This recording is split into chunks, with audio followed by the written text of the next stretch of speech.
All right, hello everybody. Let people wrap up some pictures here. Thank you again to everybody for coming today to Purdue University for our portion of the NSF DOE Vera C Rubin Observatory First Light Watch Party. And we are really excited. It was really great to get to watch that presentation from Rubin and get to see those images for the first time. I'm Dylan Caudill. I'm a first-year graduate student here at Purdue. And I'm Danielle Dickinson. I'm a fifth-year graduate student. We work on supernova science, and we're super excited to hear some experts later talk about the incredible science, about supernovae and other realms of astrophysics that Rubin will enable. We are going to hop right in with a video from a Purdue professor, John Peterson.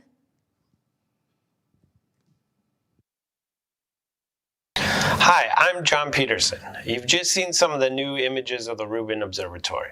Now I'll talk a little bit about the capabilities of Rubin and tell you a little bit about the involvement at Purdue. I first worked on Rubin over 20 years ago. I built the simulator that Rubin used in the R&D and construction period and received 6 contracts over the years to do various tasks. If you look at the 2 images in this slide, you'll see the Rubin Observatory last year on the left, and on the right is an artist's impression of Rubin drawn with a simulation of the stars and galaxies in the background that I did many years ago. So this kind of showed the long journey going from a concept on a piece of paper to the actual Rubin Observatory. Here's some key properties of Rubin. Rubin's an optical and near-infrared telescope. It goes from the U-band all the way to the Y-band. It's located in Cerro Pachon, Chile. It surveys essentially the entire southern sky every few nights, up to 24th magnitude. And it achieves a deep survey over 10 years, getting all the way to 27th magnitude. Rubin has a unique 3-mirror design with 3 lenses and a filter. It has a giant 8.4 meter primary mirror with a tertiary mirror built into it for an effective size of 6.7 meters. It also features the largest astronomical camera ever made, a 3 gigapixel camera that has 189 individual CCDs. Those CCDs will take a series of short exposures of 15 seconds. Probably the most important single key feature of the Rubin Observatory is its large field of view. It has a unique field of view that's over 10 square degrees. That's several times bigger than the full moon. This is achieved by its unique 3-mirror fast optical design. It's f1.1 design. This allows overall a short focal length, which makes the camera to be as small as possible, even though it turns out it's the largest astronomical camera ever made. If you want to do a big survey, the most important quantity is something called étendue. Étendue is the product of the telescope's aperture times the field of view. You can see by the table to the right a series of other past survey telescopes that were designed to do a large survey, and their étendue compared to the Rubin Observatory. So in almost all cases, Rubin exceeds other telescopes by about an order of magnitude. Étendue then tells how much light you collect from a survey per time. So it tells you how fast you can survey the sky and collect as much light as possible from all the stars and galaxies. So if you think about it, Rubin can do a survey in 1 year that other observatories would have taken 10 years. So over its 10 years, it will do something 10 times larger than many other surveys. One consequence of that large étendue is that it has a very large data rate. So if you think about it, every 15 seconds, a 3 gigapixel camera will generate essentially tens of terabytes of data per night.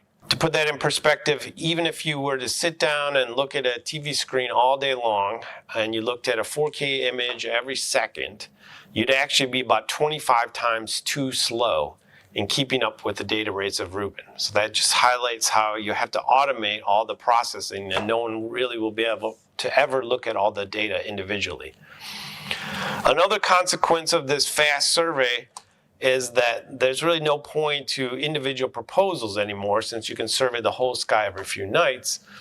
So that also means that the data will become public to the community after it's taken, and people can do their individual science on whatever part of the data that they're interested in.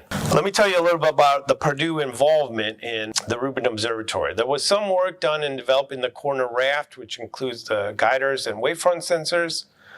And my group also built the simulator, which was used both in the R&D and the construction period of the project. This used a novel method simulating photons using a Monte Carlo approach, where you individually take photons from stars and galaxies, and then model all interactions in the physics of the atmosphere, the telescope, and the sensor as the photon propagates through the system.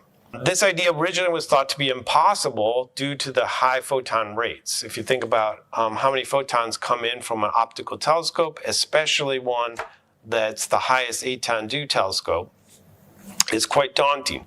But Monte Carlos can be quite efficient. A number of novel computational techniques we invented allowed it to be pretty fast to generate images, at least to study where the possible problems could come from. This is increasingly more important with larger surveys because with more data, more objects, you can make more detailed measurements. Inevitably, there's going to be more and more systematics that come with making those measurements, so you have to understand more of the details probably than we ever understood before. So this approach proved very useful in the early stages of the project to pass the critical reviews to get the project approved, as well as to verify and do various studies on the design and various concepts as the project was started. Here's a movie of the photons from using the photon simulator code called PHOSIM. Here we start from a set of photons from stars and galaxies across the universe. And as you can see, they come across the universe, they propagate through the layers of turbulence in the atmosphere, then they hit the primary mirror. You saw before that the mirror being adjusted by the actuators. And then they go into the lenses of the camera, only get through the blue filter, and then finally you see the photons ejecting photoelectrons in the silicon of the sensor. This simulation was done just to simulate a single star and a single galaxy. But it can do this whole simulation in less than a millisecond. You can also see some of the physics behind this. You can see the atmospheric turbulence, the way we model it with a series of turbulent layers that are drifting across the Rubin telescope. This has the consequence of blurring the images. You can see in the other movie an image of a star and the famous speckle pattern. This also causes the positions of stars to shift slightly and the ellipticity of objects to get slightly distorted across the field. It kind of correlates with the wind direction. Another important thing is the surface deformation on the mirrors. In this movie, you see the mirror shape of both the primary and tertiary mirror being corrected by the actuator system. This causes a number of effects that kind of blurs the images and causes astigmatism due to both thermal gradients across the mirror, as well as the gravitational sag of the mirror itself from the support system. Another important part is the details of exactly how the sensors work. So in this simulation, you can see the electric field lines generated by a slab of silicon. The electrons have to make it to the pixels.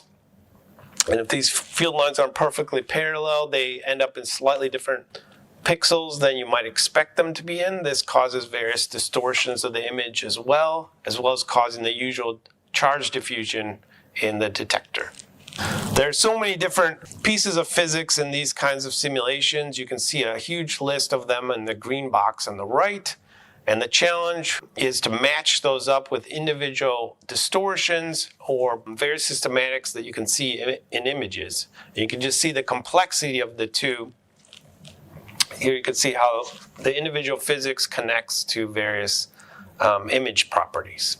We've also extended this code to simulate lots of other telescopes after starting with the Rubin Observatory. You can see both professional astronomy telescopes as well as amateur telescopes and even the human eye. So here's that original image you saw on the first slide, simulated image of what we thought we would see with Rubin with various stars and galaxies. In the background, you can see a bright saturated star in the upper left and many other stars and galaxies throughout the image. every single photon in this image has been ray traced through the full set of physics described on the previous slides. Here you can see an appreciation of even how big the 10 square degrees is, and even in a 15-second exposure, how many stars and galaxies you're truly collecting. So this is a full simulation. All the stars and galaxies and even the background has been simulated through the photon simulator. It totals about 20 trillion photons.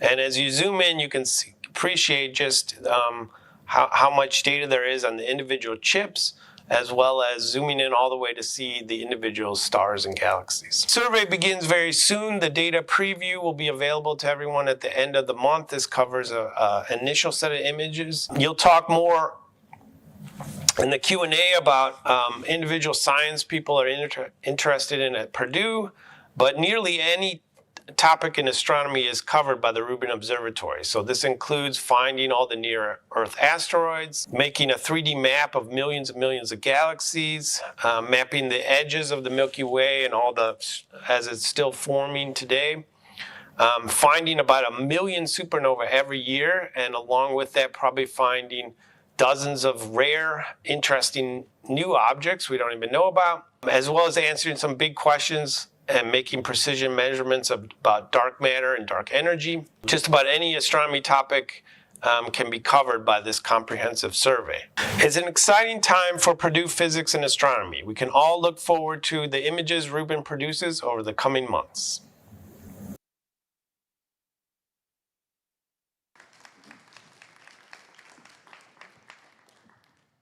So thank you, Professor Peterson, for that amazing video. It was really cool to get to see those simulations and have him talk about his work a little bit.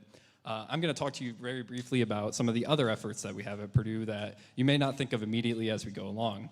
So right above my head, there's a couple of pictures of students standing in front of posters. These students are from the Data Mine.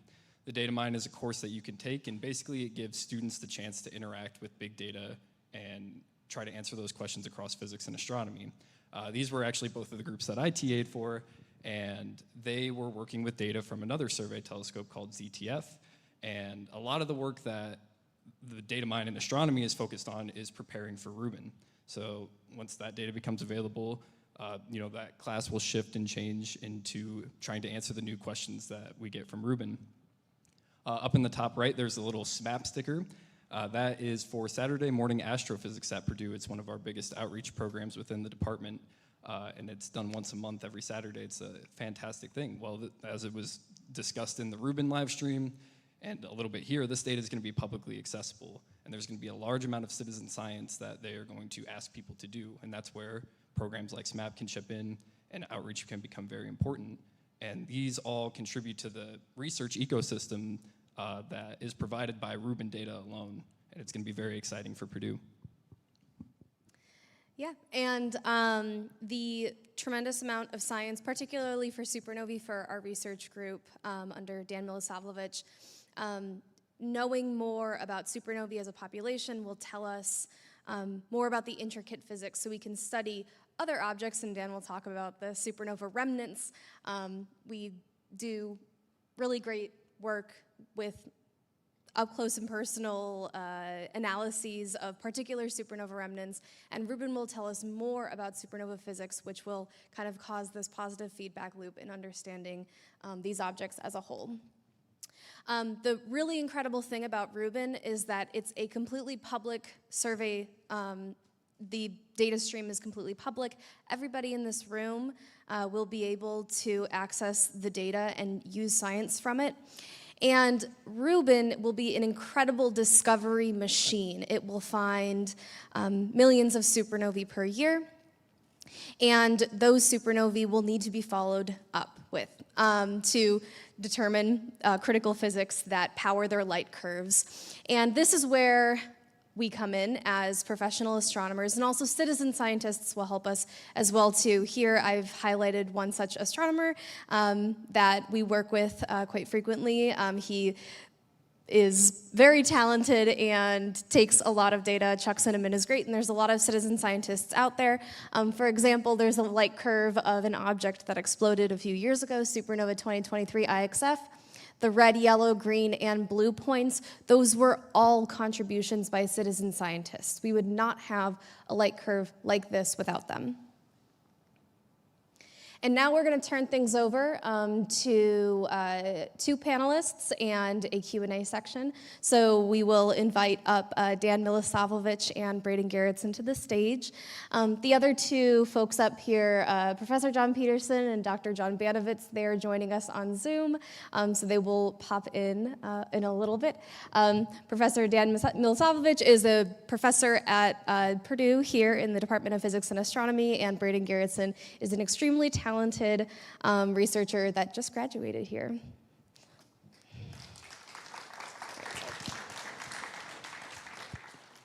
It's my turn to talk?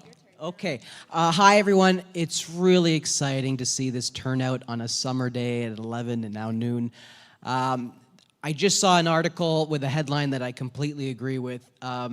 Second to the launch and successful debut of the first images from the James Webb Space Telescope, we've now seen a transformational facility just at the beginning, stretching its wings, as it were, on the cusp of potential.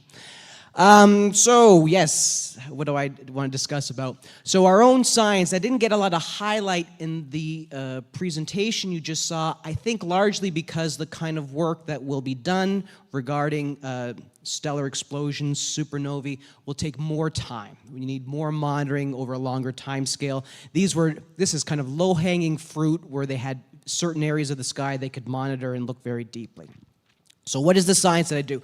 Basically, stars much larger than the sun, and stars that, like the sun, that have a nearby companion to add some material.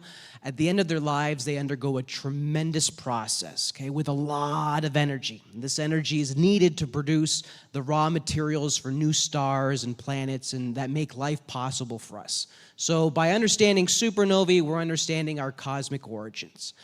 A lot of the work that I do using space telescope like James Webb and the Hubble Space Telescope does targeted investigations of individual objects.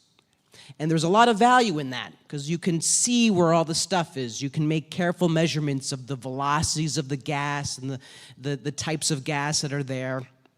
Compare that to simulations. But as much as I go on about a gorgeous image like this, supernova remnant Cassiopeia A, that's the debris field of a star that exploded about 350 years with respect to when the light first arrived here. As beautiful as that is, as science-rich, it's only one example. Okay? And there's only a couple dozen examples like this that we can do this kind of in-depth analysis. And the diversity of kind of stellar explosions that they are, the range of the masses of the stars, the range of how far away they may be, how big they may be, okay? The timescales of how they share material.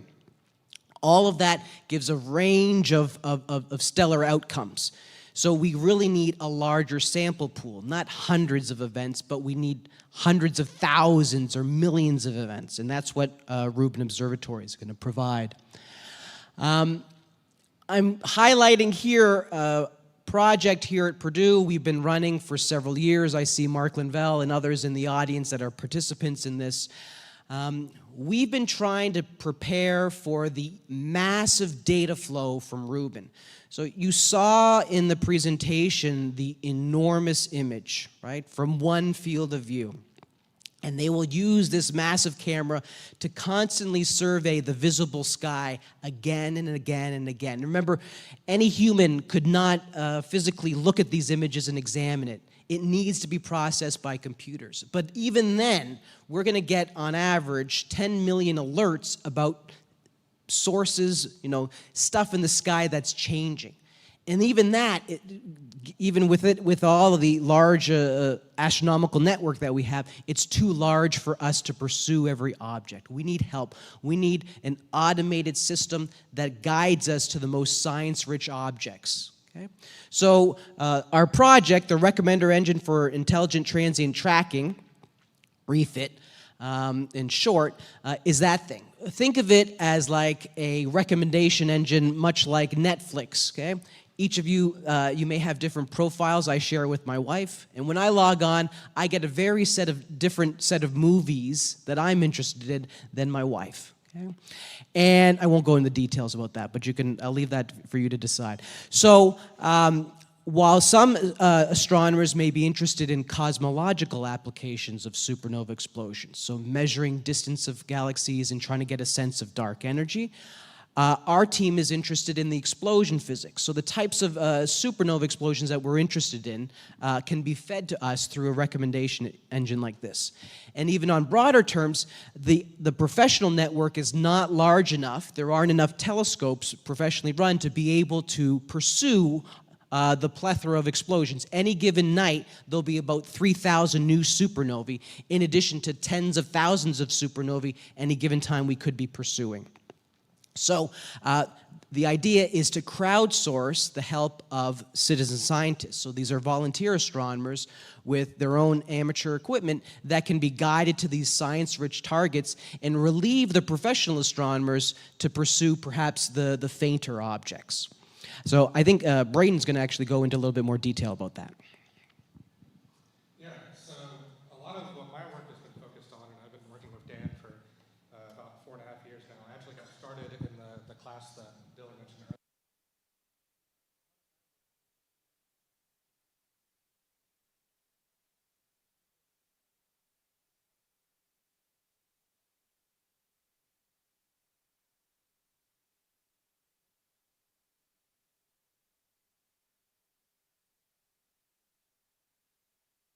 In some cases, when you're discovering millions of supernovae, you're looking for the 1 in a million object that you're really not going to find with any other telescope. So how do you actually find that in real time, actually get good data on it besides just what the survey collects? So Rubin's going to, provide us with hundreds of thousands of supernovae per year, and then there's actually a lot of machine learning and modeling work that goes into to be able to automatically recommend these objects to astronomers around the world. And we're basically doing weather forecasting, but for supernovae, trying to understand how they're going to evolve, and then trying to understand which ones are best for different science cases. And then once we have this, we actually will distribute it out to astronomers and amateurs so that we can go follow it up. And like Dan was saying, there's many, many different kinds of science cases that you may want to pursue, and there's on order professionally, 10 or 20 telescopes that are actually really suited to follow up objects automatically in the kind of way that Rubin needs. And if you're interested in cosmology, there's going to be like 70% of the supernovae it finds, will be 1As that are fantastic for cosmology. But for other fields like mass loss or peculiar supernovae, over the course of a year, only maybe 1% of the data, or even less than that in some cases, will actually be what you're looking for. So our job is trying to point astronomers in the direction of the data that they actually want. Okay, thank you guys so much for speaking a little bit about just the impact of Rubin at Purdue. We're going to open things up to a Q&A, and I first wanted to start out actually by asking Dr. John Banovitz some questions, if we could. Is John here? John, you out there? You guys. It's great to hear your voice, John.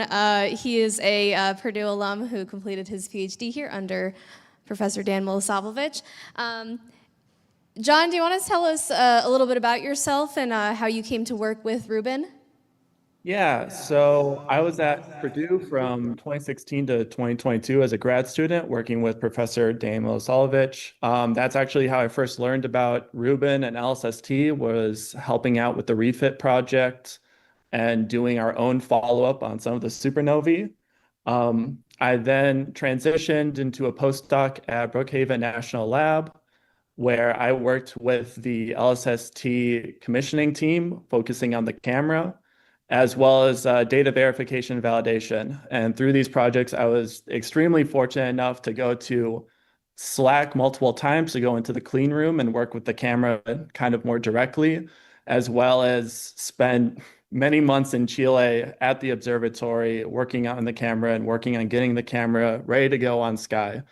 And so it was a great joy and also a little bit of a relief to see those images and how beautiful that they turned out.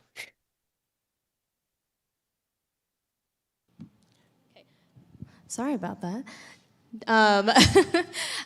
We also notice you're in Chile right now, like at the front lines. Sorry, I just got back. I'm Oh, okay. transitioned to a new postdoc. I'm now at Lawrence Berkeley National Lab working with a different survey, the DESI survey.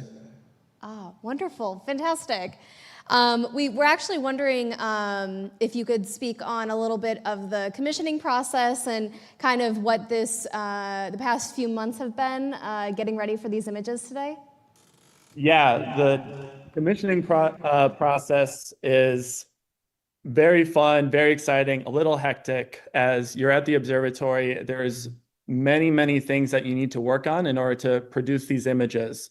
So for example, we would be working with the cooling team. We need these CCDs down to minus 100 degrees C, and we actually need one of our components needs to be cooled down to minus 100 degrees C. And so we are working a lot with our Chilean coworkers to get these cryogenic systems set up. You have to work with the people who are knowledgeable of the mirror system and I believe the adaptive optic system, so that all of your images are in focus. We also had a little bit of lab work. You have to work with the data management team. As Professor Peterson said in his video, you have a lot of data that needs to be processed, so much so that a human can't do it.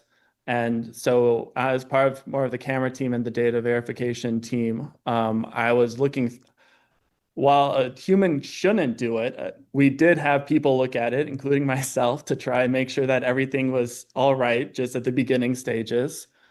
And so there's lots of people. There were probably like 100 to 200 people down in Chile just working on getting the observatory and the telescope up and running.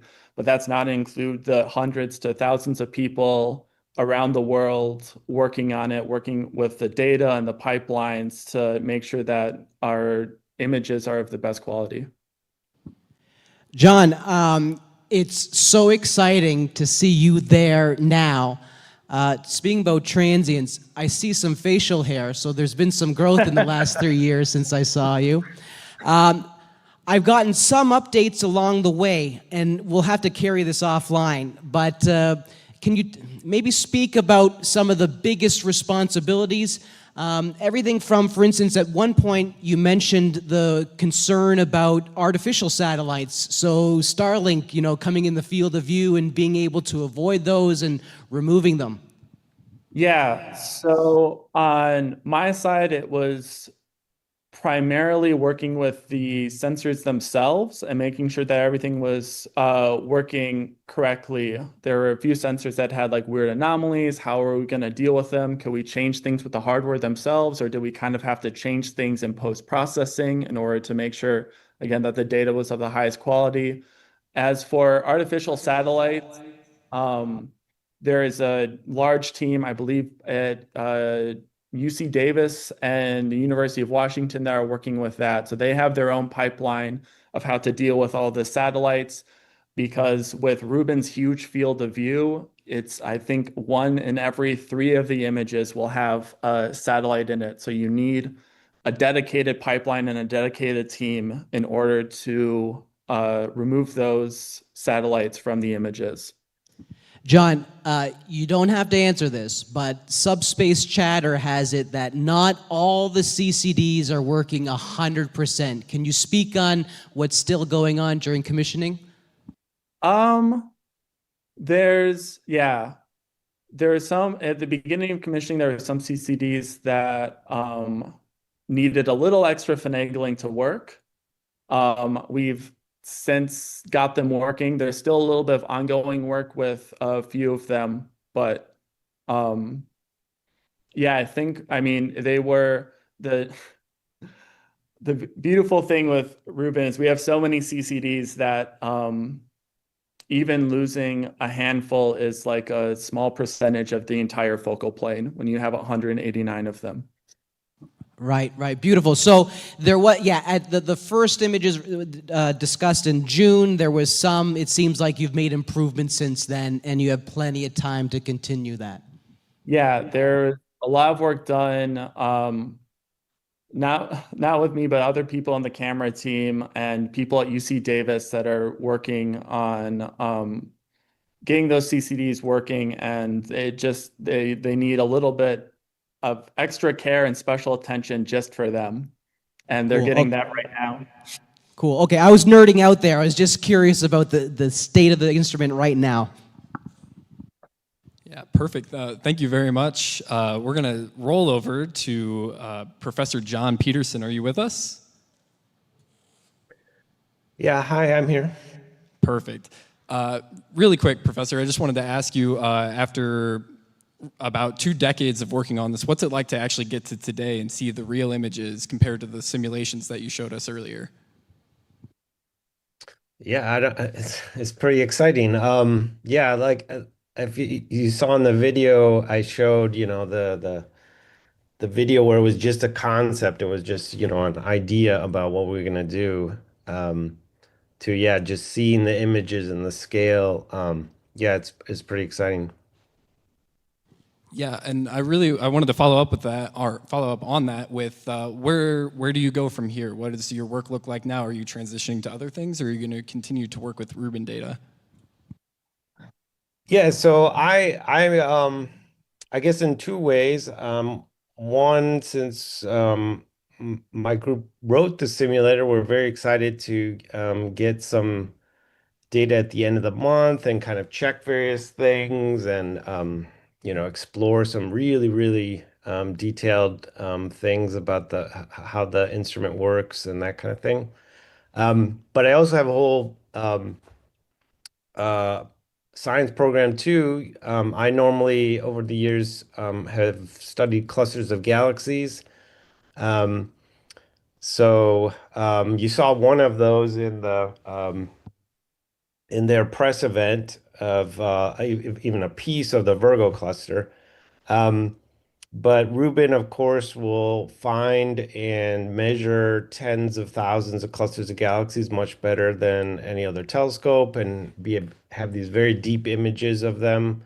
Um, and personally, I'm very excited to work on something called weak gravitational lensing, where you look at some of the galaxies behind a cluster galaxy, look at their shapes in detail, and then use that to make a map of the dark matter in that cluster galaxy. And essentially, Rubin can start to do that over a big, big portion of the sky. So you can start to learn about how structures are formed in the universe. Yeah, thank you very much. It was very impressive to see the simulations. I'd never seen those before, and thank you very much for that answer.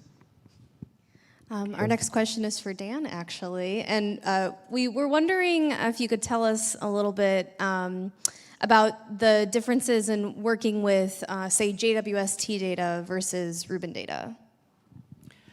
Great question. So I started a bit of that explanation in my slides. Powerful telescopes, very large apertures, so the size of the mirrors, they typically zero in on a relatively small portion of the sky. Rubin has a large aperture, but it's been designed to still have a wide field of view. And instead of zeroing on a small portion of the sky, it's going to have a very big field of view. On top of that, it's going to regularly patrol the sky. So whereas with James Webb, we had every year opportunity to pitch proposals and go through the whole peer review process, and we got the proposal approved, and then I got one snapshot of what CAS-A looks like there and then. This is going to be continually monitoring. It returns to the same patch of sky every 3 to 4 nights as it rotates through 6 different filters. That's where you get the color of the image. I'm actually interested in what filters were used to make those composite images. So with Rubin, you have this opportunity for wide field observing in chromatic. So you get panchromatic observations routinely. So this gives us an opportunity to patrol for many supernovae. I'll phrase it a bit differently. In the universe, a supernova goes off about once every second. Okay? And that works out approximately to one supernova per galaxy per 50 or 100 years. So instead of patrolling one galaxy again and again regularly, we patrol as many galaxies as possible to capture as many supernovae as we can. Rubin is where you want to be as far as parameter space for trying to capture supernovae, observing as much of the sky as possible and as many filters as possible. And just real quick, why do I need many filters as opposed to just one? Each filter is sensitive to a different region of wavelength, and if I have knowledge about what energy, what wavelength that photon is, I can compare them, the different filters, to give a sense of how hot the supernova explosion is, what gases are emitting, and how fast that they're moving. So while as gorgeous as James Webb and Hubble Space Telescope are, they have specific wavelength regions and they study only small areas of the sky. Rubin is needed to get a population scale assessment of the supernova population. Thank you so much. We'll keep going down the line to Braden here. So tell us what it's like being a young scientist. This is coming online right now. You're going to be able to work with this data for the rest of for the foreseeable future in your career, and you've already worked on it for an extensive amount of time, like you said, the last 4.5 years. What is it like to have these first light images, and how do you feel going forward with the upcoming survey? I mean, it's pretty cool because when I started working, Rubin was supposed to launch like in a year from then, and then it didn't. But you know, the amount of data is pretty ridiculous. I mean, it'll be, you know, it's kind of like a data set that'll basically be studied forever, probably, you know, for the rest of our lives. It's not something that's easily to be topped. Just the, you know, the amount of supernovae. You know, if you were trying to look through all of them, you'd never probably cycle back on the same one twice. So the actual ability to, you know, do statistically significant like studies of these objects is pretty ridiculous. And then it really changes how other telescopes operate because it really informs where you point other telescopes like Webb or the other you know, large optical facilities that have a very small field of view. You can really target unique objects that you're really interested in rather than trying to observe large parts of the sky anymore. Can I chime in working off of that? So how do I feel? I always get asked that question. So today I had an opportunity just briefly to compare what the newly released Rubin observation is of the Virgo cluster to, I would say, a state-of-the-art existing survey telescope, the DESI Legacy survey. And just blinking between the two, you see, I mean, the difference in aperture size, so the size of the telescope, resolution and sensitivity. And I'm already, my mind is blown at the change in the amount of data that's coming down. And we've currently, for the last 5 years, REFIT has been operating on a different survey called the Zwicky Transient Facility. This is what Braden's work has been largely been practicing for upcoming Rubin, which is just about online. And it's already been a challenge to be able to ingest that data set, which is at the order of, tens of thousands per year, supernovae. Okay? And now we really have to be working overtime to make sure that we're prepared when that increases by an order of magnitude by 10 times or more, that the computational resources are there, looking at you, RCAC and everything, that the theoretical frameworks are there, right? And the observing network to be able to follow through. It can't be astronomy like we have done in the past, where individual groups target whatever they think is the most interesting thing. To really extract the most science, to really tap into the full potential of Rubin Observatory, there needs to be wide-scale, worldwide, coordinated observations and follow-up. Okay? And if it's not clear, Rubin is a wonderful discovery machine, but as I mentioned, it images a field, it returns that field 3 to 4 nights in a different filter.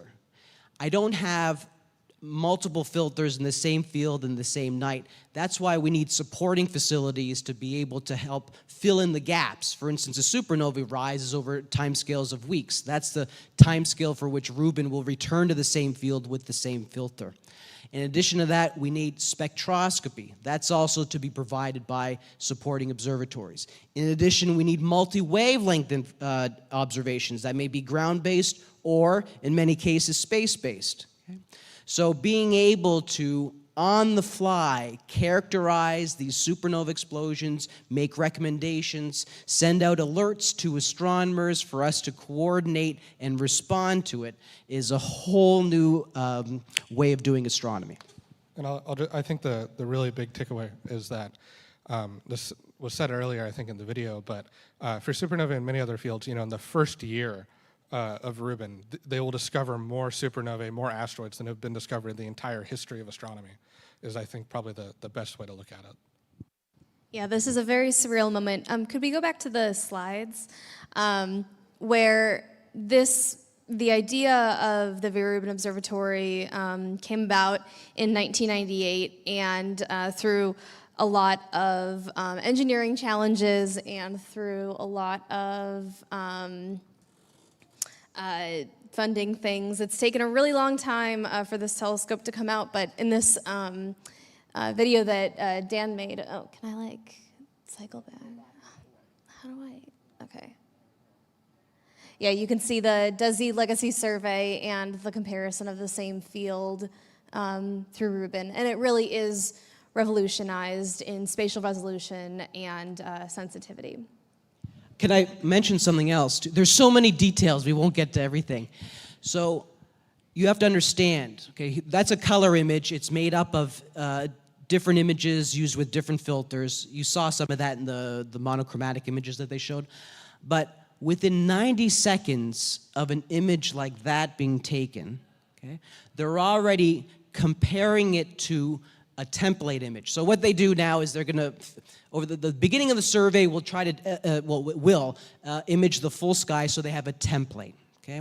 It's the comparison to see if anything changes. So they take a template, and then sometime later, they return to that same image, and they compare it to the template image. And they do it digital subtraction. So anything that changes pops up immediately. So within 90 seconds of that shutter closing and the image being read out, they're comparing it to the previous image. They're making measurements of all the sources, how much it's changed from the previous exposure, and they're sending it out as an alert to the astronomical community. And then that goes to data brokers, which further provide additional information. Are there known galaxies nearby? Are there events that have been in that close proximity? What's the redshift of that galaxy? What's the star formation? All this value added. And then further downstream of that is where something like Refit tries to use all this information to make the forecasting, to see how the transits are going to evolve, and make recommendations to the user community. So again, re-emphasize that this is astronomy unlike we've ever had it before.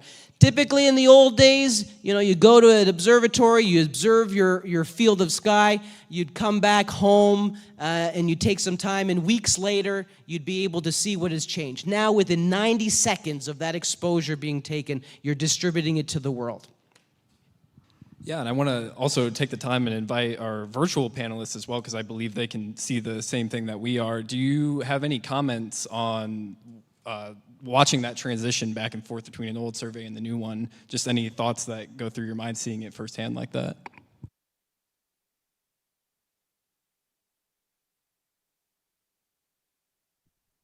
Sorry, I can't actually see the slide. Well, there goes that plan. I mean, I've seen comparisons before between both Rubin Observatory and this DEC Legacy Survey, as well as with like HST, is crazy. So HST can get just as deep, but Rubin, you go so wide so quick that you can see a lot more things, connect a lot more things with each other with Rubin. And then in comparing it with what DECCAM was able to do, it just kind of blows it out of the water. The amount of depth you can get with the DECCAM survey, that was like a 400-second exposure to get that level where Rubin is 30 seconds-ish. Yeah, amazing. Professor Peterson, when you look at that galaxy cluster, how does it compare just in your mind? I know you weren't able to see it, but how does it compare to other past survey images that you've seen? Yeah, it looks great. I mean, in strangely, what I'm most excited about is all the little tiny galaxies behind it, and you really can see just so many galaxies. Some of those galaxies might even be, a substantial fraction of the effective size of the universe away. Um, so yeah, it's just very, very high density of sources in a very short period of time. So it's pretty exciting. Yeah, if we can put that up one more, well, I don't want to flip back and forth too much, but if you look back between the images, the Rubin and the one, the DESI Legacy Survey, John has it exactly right. You may be distracted by the bright galaxies, but guide your eye to what looks like black in the dark energy camera and what is actually filled with tiny galaxies below it. You're reaching a whole new level. For any of you like me that wear glasses, okay, think about, I remember the first time I got prescription glasses, like, oh my gosh, the world looks like that? And that's what it can be like when you compare what previous imaging surveys have been doing and now what's possible regularly with Rubin. Yeah, having a ground-based telescope and being able to compare it to images from Hubble and James Webb Space Telescopes, it's really fantastic. It's a marvel that this thing is 8 meters, it's 25 feet in diameter. In fact, I went to the University of Arizona as an undergraduate student, and I was walking home back to my car one day, and I would always pass the football stadium in which underneath is the Richard F. Karras Mirror Lab, and I saw this giant flatbed in the parking lot, and it said LSST on the side, and I was like, oh, that's so strange.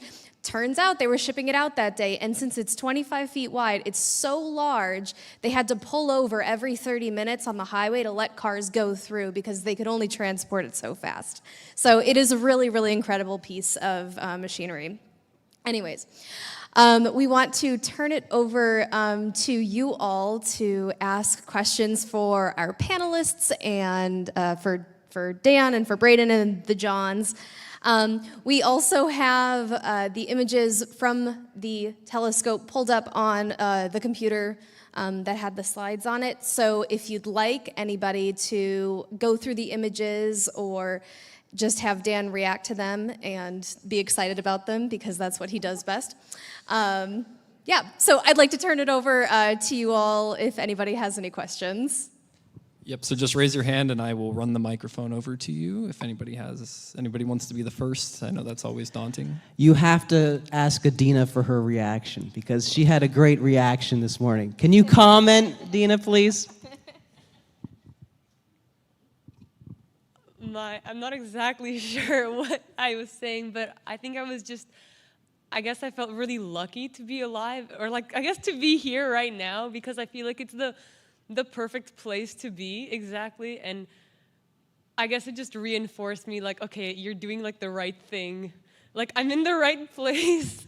I don't know, just, shivers almost. But I do have a question, actually. You mentioned that it might be a while because you're studying supernovae and, the time scale and everything before you start using the data. How long do you think it'll be, on an order of weeks or months or years before you or your group starts using this data? Great question. I don't know off the top of my head. I will say what we're waiting for here, our own science interests, is this stream of alerts to begin. And I don't know if John or John know offhand when that's going to start. There is, as I said, the first phase is when they begin taking the template image of the entire field of, like the entire visible sky, and then the process of comparing the template image. I know in the original engineering work in June, they tested the ability to do the template subtraction, and it was working really well. So it's really just a matter of when they feel comfortable to be able to start sending out that stream of alerts. That's where they on the fly take an image compared to the previous and then send the alert stream to the data brokers. So a part of that is also are the data brokers ready to go from, say, 100,000 alerts from ZTF every night to 10 million alerts from Rubin Observatory. But I anticipate that within the first couple of nights of this stream going live that we're going to start seeing some amazing things. Things that we anticipate, so we have ideas about population scale studies of supernovae that we want to do, but then also the unknown, right? Whenever you turn on a transformational facility like this, there's always the unknown unknowns that just kind of show up. I don't know if, John, can you speak at all? Do you know the time scale for when we may start getting alerts? I believe that as you were saying, the alert production pipeline is being used and tested right now internally, but I think it could be, I think it's when they think that they're ready. It could be during, we're now entering what's called the science verification survey, which is going to look very similar to just normal survey operations. But at some point they will say, like, we are ready to go. We're delivering great data products. And so that should happen. That science verification survey should happen at the end of this, should be done by the end of this year. And the survey is supposed to start by the end of the year. And so at the latest then. Yeah, sorry to interrupt, but yeah, my mind thinks like November, December-ish or something when we may be able to get something, but we'll see. Right. Okay, thank you. And I'm really excited that you're excited, as we all should be. Going to transition really quickly to a question from Dennis Erickson on YouTube. How often will you have a new template? That's for everybody. I mean, they continue to build the templates over and over again over the course of the survey. So by the end, every photo that you have will look like the images that we have. Those were, I think, like 600 separate images. So by the end of the survey, you'll have vastly better templates than you do now. But pretty much every image gets verified and added on to the template images. And it gets a little complicated for supernovae, because what if a supernova is existing in your template image, right? So you can't just blindly choose everything together. One has to be careful, and this is part of the computational challenge about what's the optimal way to develop templates, and maybe you need to curate something for your own science. Okay, thank you. Anybody else have a question? We have time for a couple more. Oh, all right.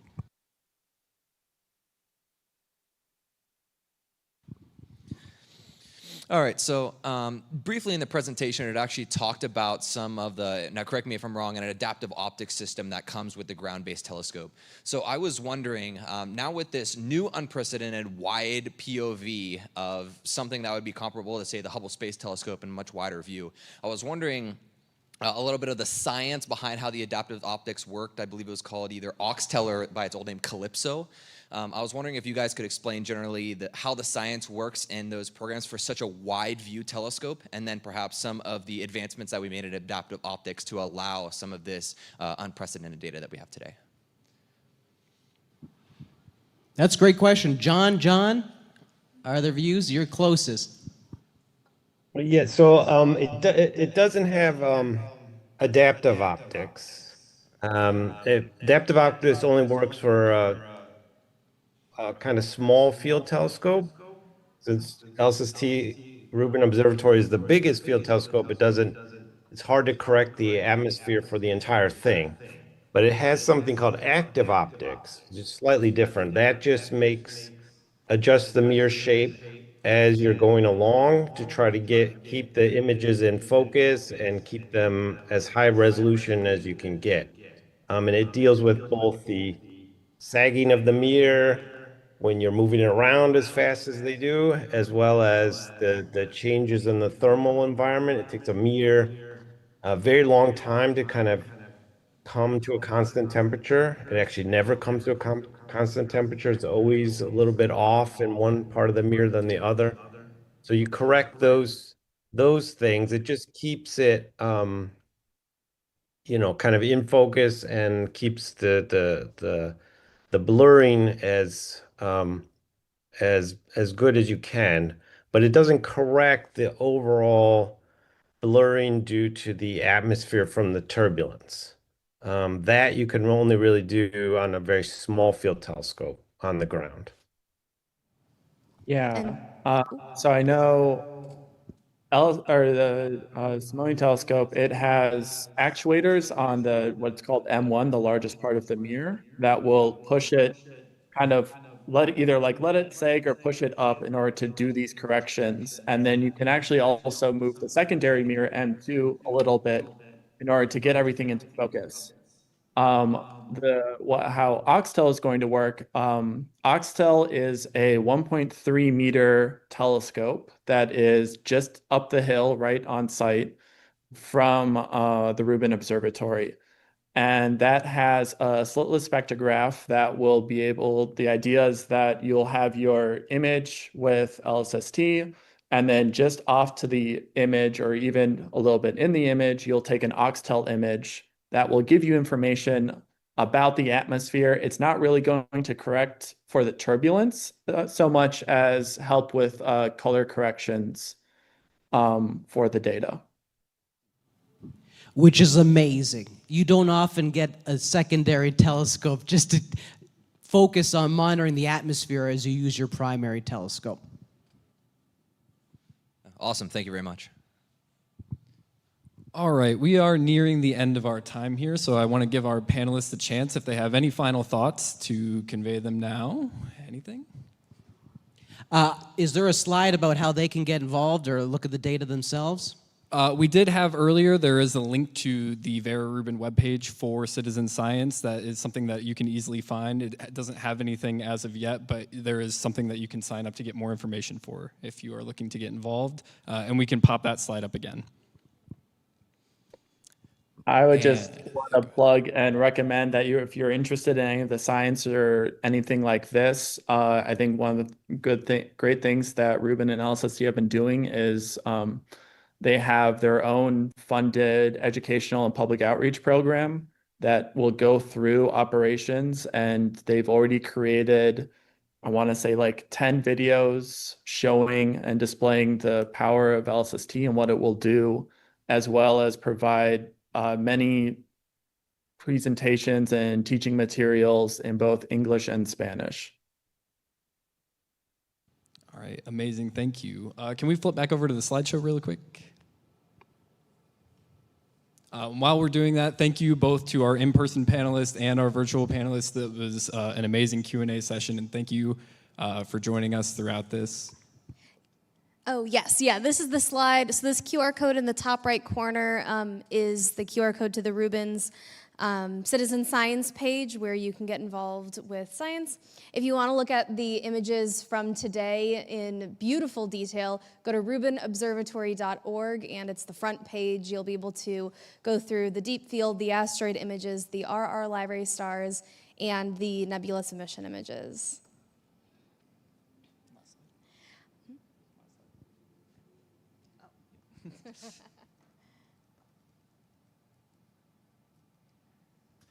Thank you all for coming so much. We are so excited for the future of survey science, and thank you guys for being here for this moment. Yeah, and specifically thank you to our the Department Head of Physics and Astronomy, Gabor Chathi, the Purdue College of Science for helping us put this on, as well as the Department of Physics and Astronomy itself. Huge shout out to Cheryl Pierce, Nicole Turner, and David Seipel for all your help in getting everything set up today, as well as our video production crew. So thank you very much for joining us, and have a great rest of your Monday. Yeah, and take some photos in the photo booth. That's right. Please.